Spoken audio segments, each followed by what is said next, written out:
আরে এটা ব্যবহার তো কদিন, যেহেতু উনি কালকে চলে যাচ্ছে তাই ওনার সাথে অনেকদিন একসাথে কাজ করেছি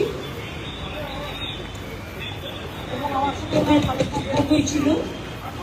ওনার পরিবারকেও আমি চিনি, তাই বাংলার শিষ্টাচার হিসেবে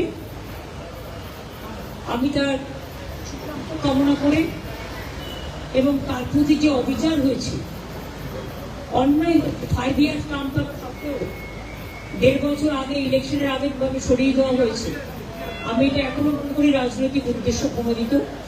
আমার মনের কথাটা আমি ওনাকে বলে এসেছি এবং আমি ওনাকে আবার অনুরোধ করেছি যে আপনি বাংলায় এতদিন ছিলেন, বাংলাকে ভালো বোঝেন, আপনি বাংলায় আবার আসুন, এইটুকু।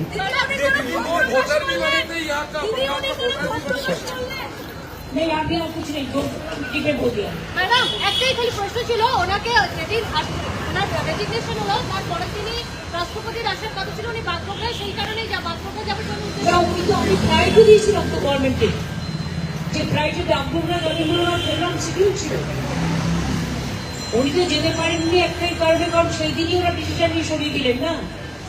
আমরা তো গভর্নমেন্টের ফ্লাইটটা ওনাকে দিয়ে রেখেছিলাম এবং উনি বুকও করেছিলেন এবং ওনার বাগডোগরায় যাওয়ার কথা ছিল, বাগডোগরা প্রেসিডেন্টের ওখানে ওনার যাওয়ার কথা ছিল, থেকে ওনাকে মেসেজ দেওয়া হলো বাগডোগরায় না গিয়ে দিল।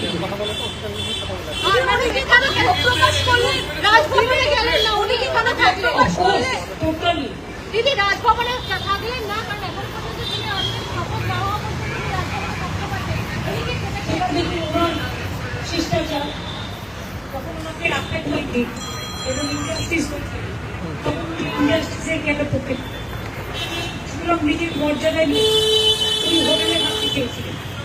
তখন আমি বললাম যে আপনি হোটেলে কেন থাকবেন, আমরা আছে এবং এটা হচ্ছে বিশেষ বিশেষ ব্যক্তি, সবাই থাকে না, এটা ডিপ্লোম্যাটদের জন্য এবং এখন তো নতুন রাজ্যপাল শপথ নেননি, উনি এখনো আছেন, সুতরাং আমাদের অতিথি হিসেবে আপনি প্লিজ থাকবেন এখানে। তারপরে আমি এসছি ভোট देने आएंगे यहाँ पर बंगाल पे, लेकिन सब क्वेश्चन का रिप्लाई हम कैसे देंगे? वोट अगर आए तो जरूर आएंगे।